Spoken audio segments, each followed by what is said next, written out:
Welcome to Cub District TV. We're hanging out at Winter Music Conference with Markus Schulz. How are you? Fantastic. I live here in Miami, so it's always amazing every year to host everybody in my own hometown. I get to sleep in my own bed, roll out of bed, and then go out and party with everybody, all of my friends, and here in Miami.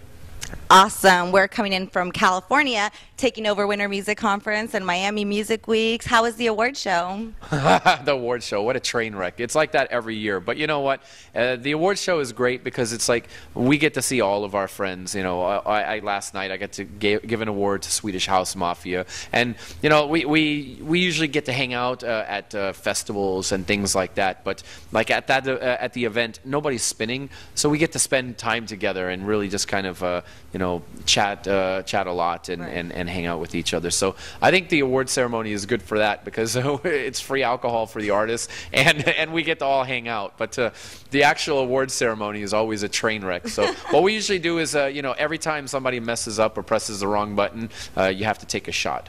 Ooh, that's a fun game. We should try that with the Grammys, huh? Yeah, no, but maybe you don't get to drink that much at the Grammys if that happens. But a Winter Music Conference awards show, if you go into it with the intention of every time they screw up, everybody at the table has to do a shot, I guarantee you it'll be the best awards show you've ever been to. And because last night I think, the wheels fell off early and it just kept getting funnier and funnier.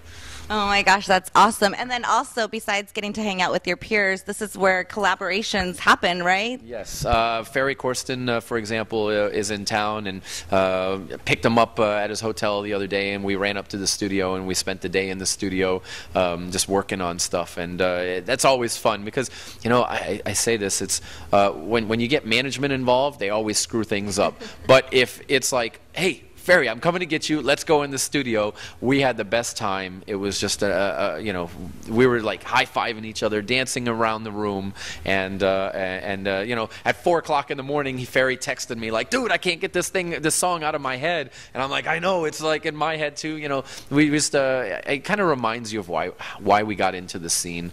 When you're able to hang with guys, away from everything and just party. Right. It ignites your passion, right? Yeah, for sure. I mean, like I said, I got into this scene because I love the life, I love the music, and to be able to just forget about everything else and just hang with people who also got into the scene for the same reason, and that's it kind of brings back everything again, and especially, like I said, away from management who always screws shit up. I love it, making magic, right? Yes. So I heard your interview already about Concrete Angel and how that came about. It was Concrete Angel. That's not my song. Mentiroso. Do you speak Spanish too? No. Gareth We're gonna cut that part I know. out. Sorry. That was reserved for Gareth Emery. She was just talking to me about that. That's why. Everybody, take a shot. Yeah. Screw up number one. Okay. Then you're gonna have to leave this online, though, because the fact that this is funny. It is funny. No, because I look like an idiot. This interview just became a lot more interesting.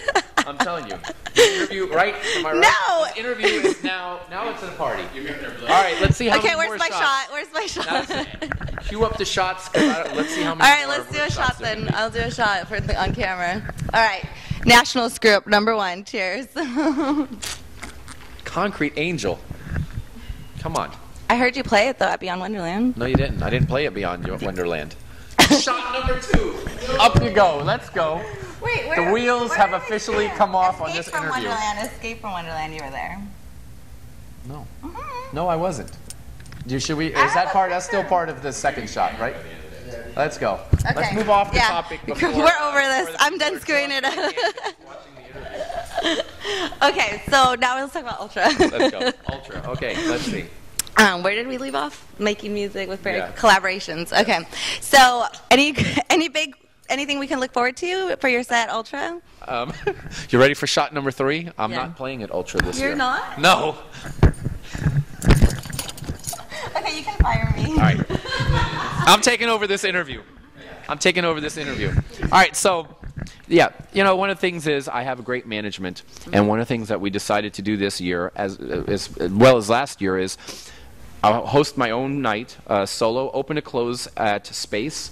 And then a second party on Sunday, which is the closing party, where I'm hosting a bunch of DJs and we're all doing back-to-back sessions. You know, we decided that you either do a 1-hour set at Ultra, or I can have 2 nights with all of my friends and at Space. So, you know, my management decided, you know what, Marcus, I think we should do this, and we thought about it, and that's why I'm not playing Ultra this year, but I think we're going to have an amazing time. I mean, Space, it's legendary Space. It's the, you know, one of the most famous clubs in the world, and so you're going to come to Space. You owe me 3 shots already.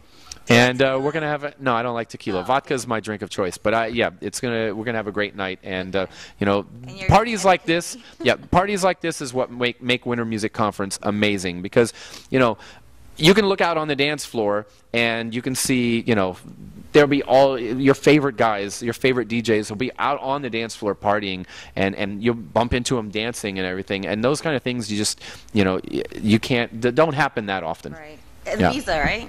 Ibiza, yeah, that happens in Ibiza as well. Yeah, that's your perfect example. Is you know, one of my best memories about Winter Music Conference was in 2001. I was on the dance floor, Danny Tenaglia, Space, and I'm like, whoa, Danny Tenaglia is going off. He's just killing it.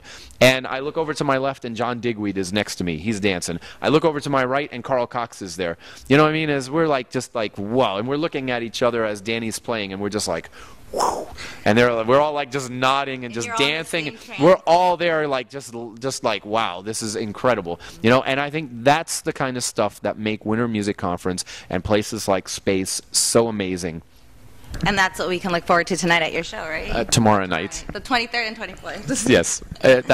Another shot. We're on shot number 4 right now. Marcus is gonna get me drunk. This is a great interview, though. I mean, it's this has become the highlight of my media day so far. This interview right here. Oh, I'm so embarrassed. I'm going to hell. What about the music, the EDM movement coming to the United States? You talked about, you know, being in Ibiza and out of the country with all these artists, but what about, how do you feel it's here in America? Well, I think it's what's amazing about the music blowing, the EDM blowing up here in the United States is it's brought on by this new generation of clubbers. It's a lot of youth, a lot of energy, lots of new ideas, and you know, I think. But one of the most important things that I think is, you know, is we need some of the new people coming into the scene probably don't even know who Danny Tenaglia is. Right. You know what I mean? And he's the guy that like inspired me, and he's the one that inspired me, and you know, other DJs like me, and even guys like Larry Levan who inspired who inspired Danny Tenaglia and Paul Oakenfold, and you know, people like that. So I think one of the important things that we're going to have to do now with the new generation is also make sure that they learn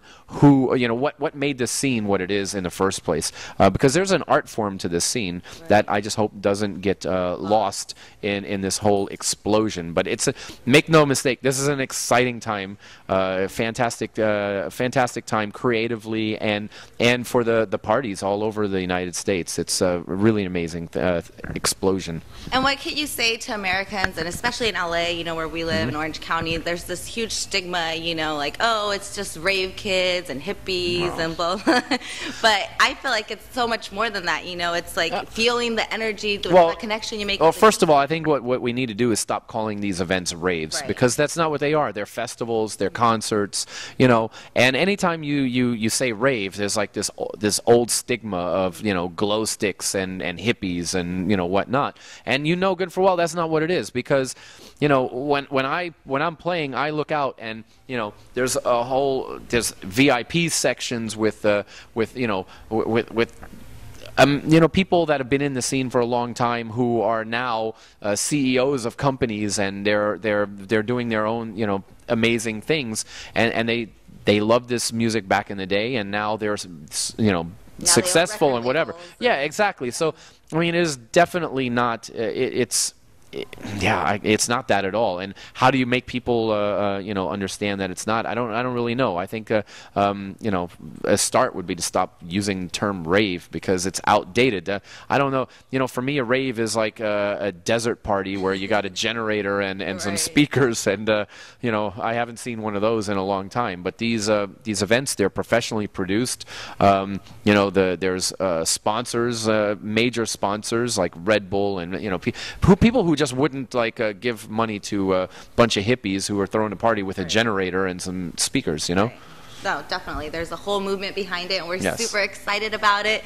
And we love spreading the EDM love and the passion for the music. Yes. We have that as well. Hi, I am Markus Schulz, and this is Club District TV. Woo!